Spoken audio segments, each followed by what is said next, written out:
Holy City Center Radio, it is episode 153, and I am your host, Christian Sanger. Today is Monday, July 31st, 2023.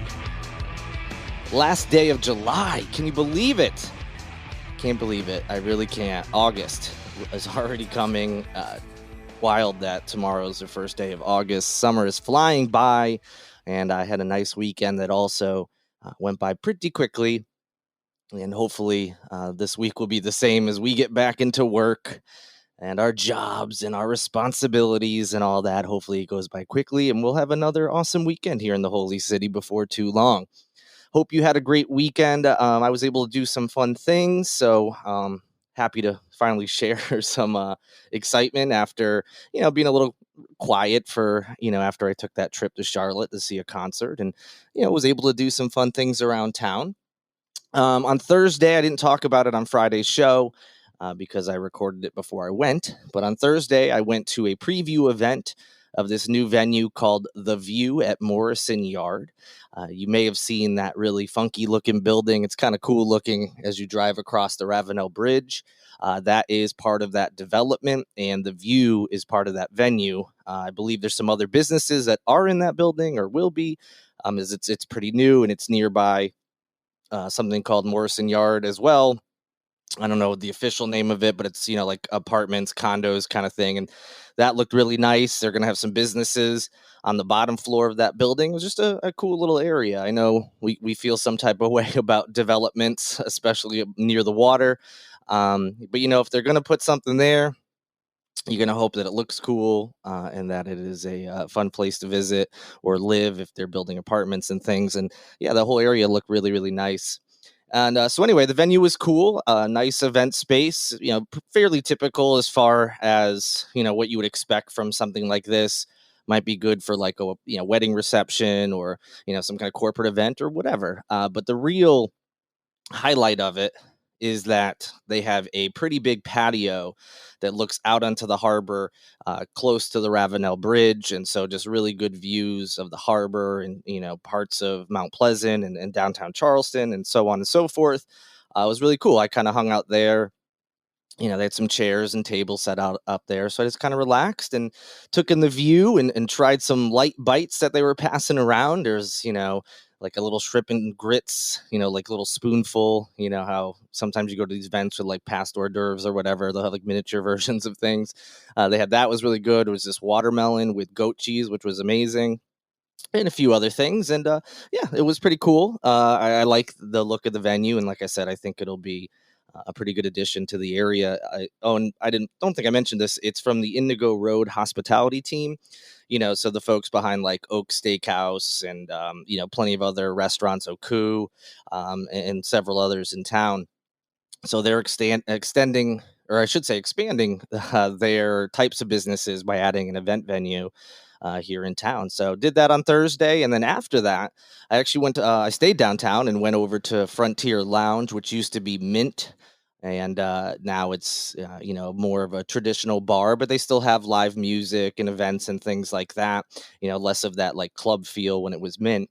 It's a pretty cool venue. I like the decor they have and everything. But the reason I went was because friends of the podcast, the girls behind Eat Me Cookies, Maddie and Becca Barnett, were there doing a guest bartending gig.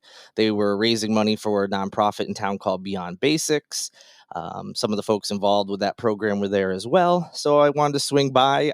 Any tips went to the charity, so you could just walk in and, just donate if you didn't want to, get any drinks or food or anything. So just swung in real quick to support them and say hi. And then was on my way back and then, called it a night. And then on Friday, kind of laid low, but Saturday I was able to do something fun again. The Music Farm held another emo night.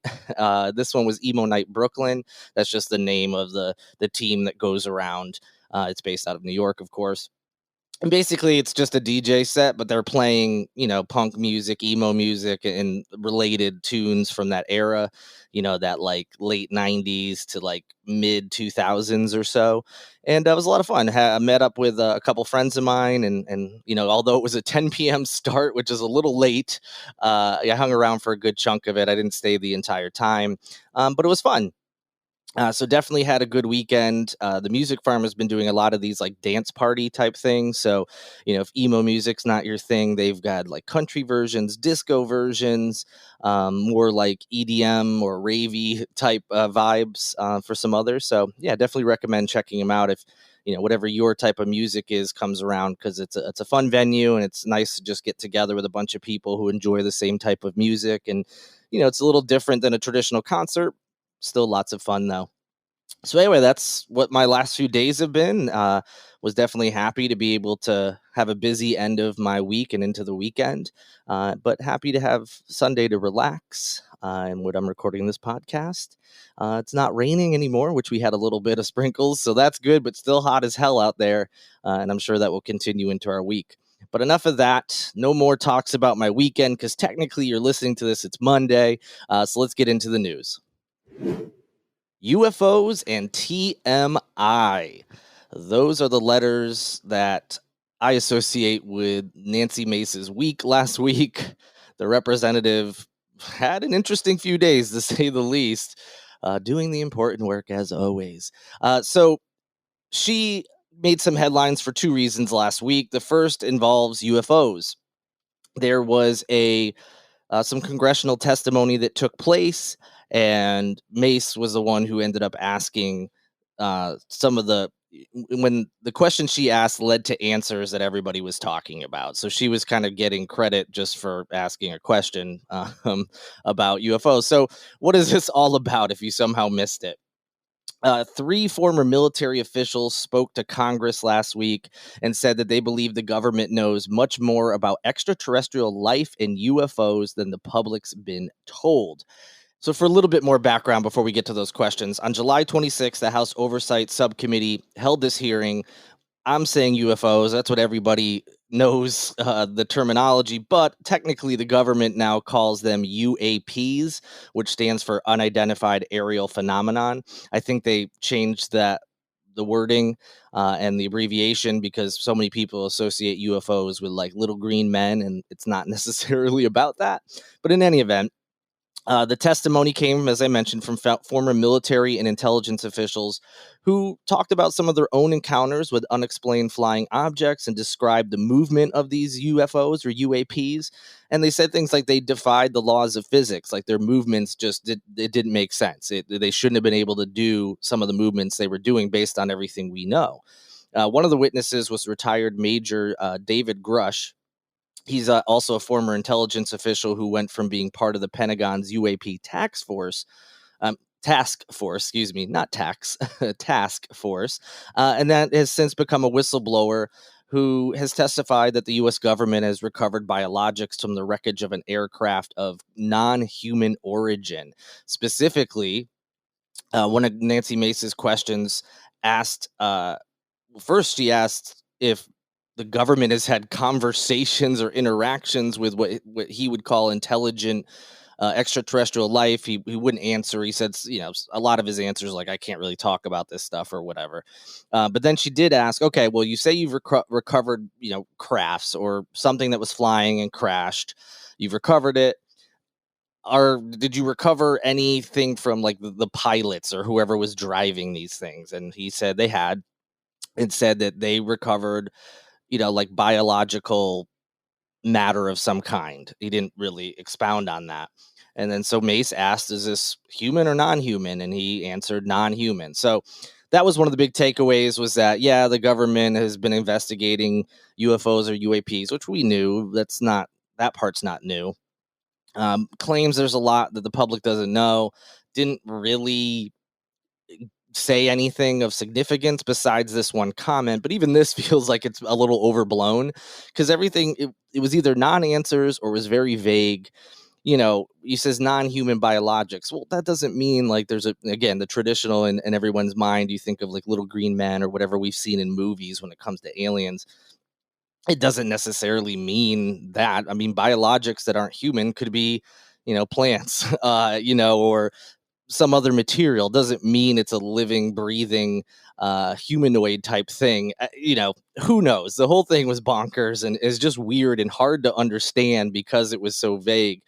But in any event, She was happy to take praise from people online, claiming that her questions mean that now officially the government has, someone from the government has officially said on the record that we found aliens. And that, not entirely the truth, but, hey, whatever. She was happy to retweet a bunch of that.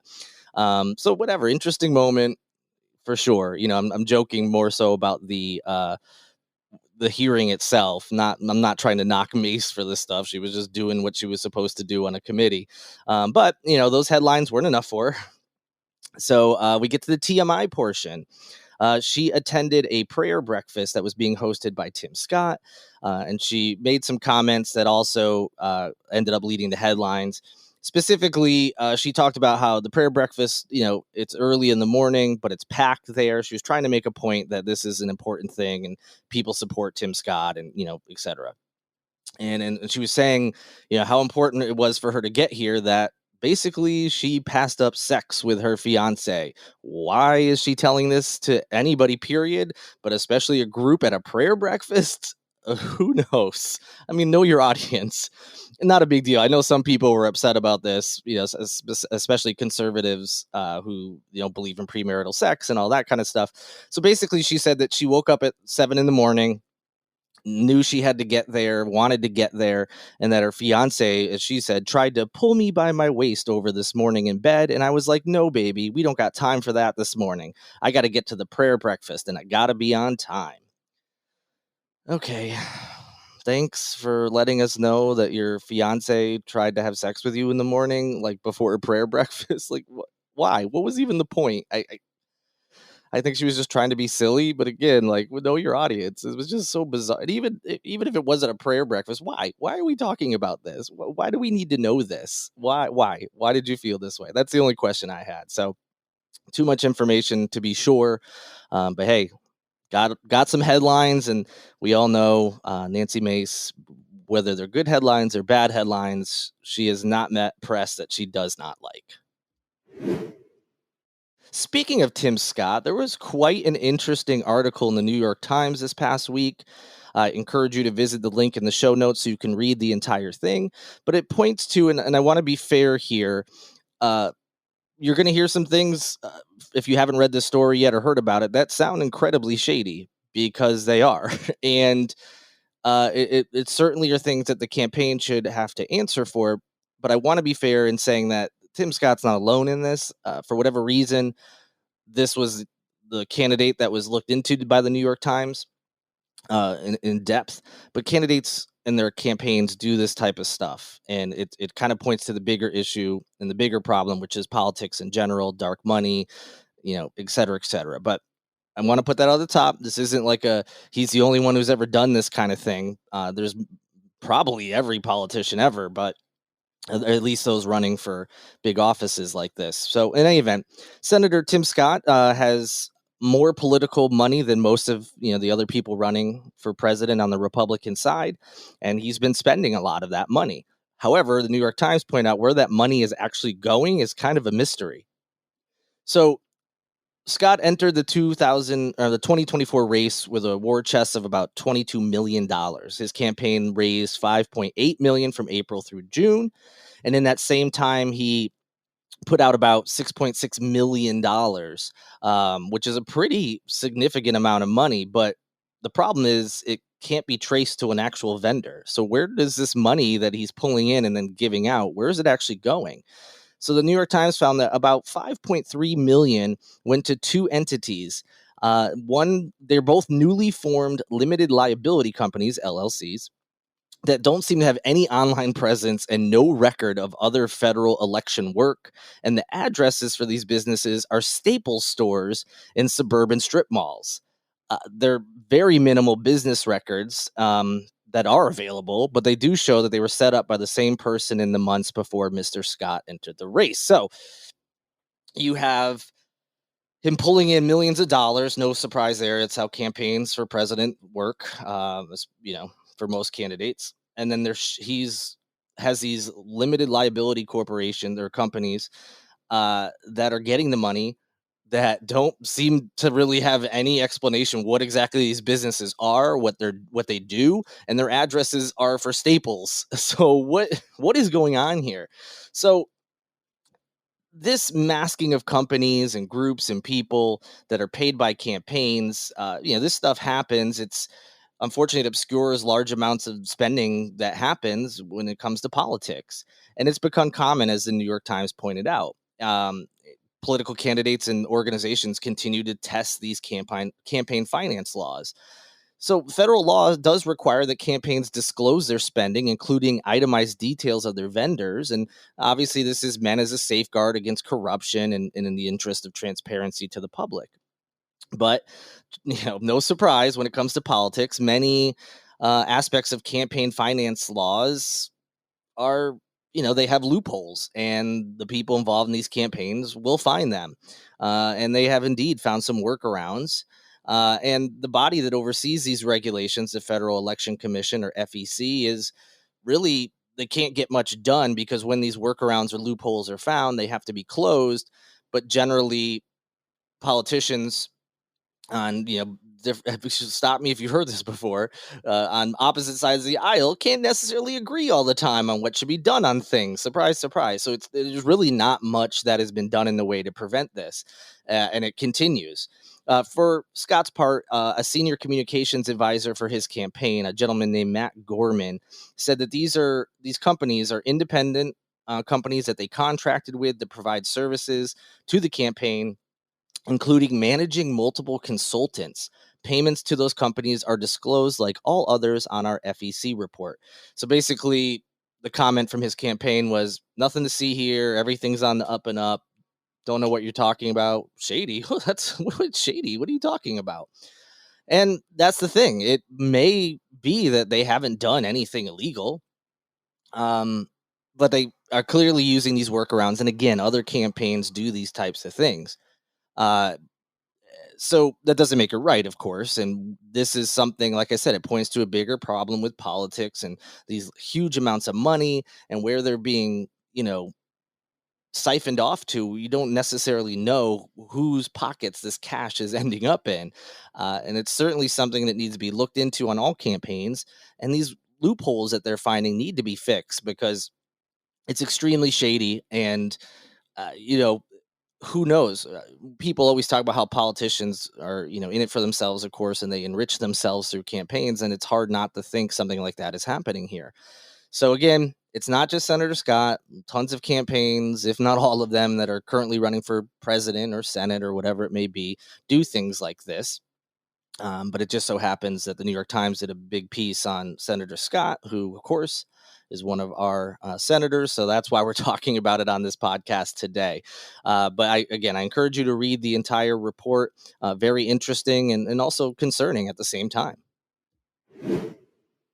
All right. Before we wrap up, I do want to talk real quick. Let's do sports again. I mentioned the River Dogs on the last podcast. Of course, they lost after I was talking about how great they've been doing. The next night, or the night I recorded the podcast, they ended up losing. So if you listen to the podcast, they were coming off a loss when I'm talking about how great they've been doing, but had a good weekend and are still doing very, very well. I also mentioned the Charleston Battery have been having a really great season, and they did have a game, or a match, I should say, this past weekend. So I wanted to just touch base on that. They defeated a team called Birmingham Legion Football Club by a score of 2-1. And they were actually trailing 1-0, but scored two late goals to not only obviously tie the game, but go ahead and win it, which is pretty great. It was their first win over this Birmingham team since 2019. So congrats to them on breaking a streak and having an exciting come from behind victory, which is also quite thrilling. Right now, because of this victory, they're actually in a run of 5 straight matches where they have not lost. Some of those are ties, you know how soccer works. But yes, they haven't lost a match in 5 straight games. So they're continuing their winning ways as well. So very exciting for the summer sports teams in the Charleston area right now. I definitely encourage you to check out both the River Dogs and the Battery.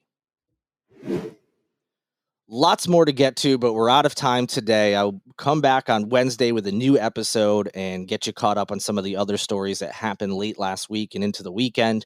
Definitely some interesting updates that you all are going to want to hear about. So if you haven't already, be sure to subscribe to this podcast so you don't miss Wednesday's episode or any others for that matter.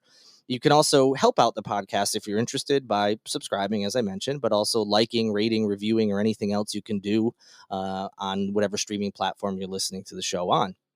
You can also help by going to patreon.com/holycitycenter or holycitycenter.com/shop.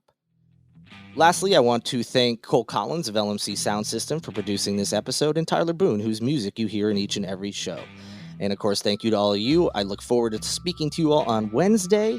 Have a great start to your week. And until then, good night and good luck.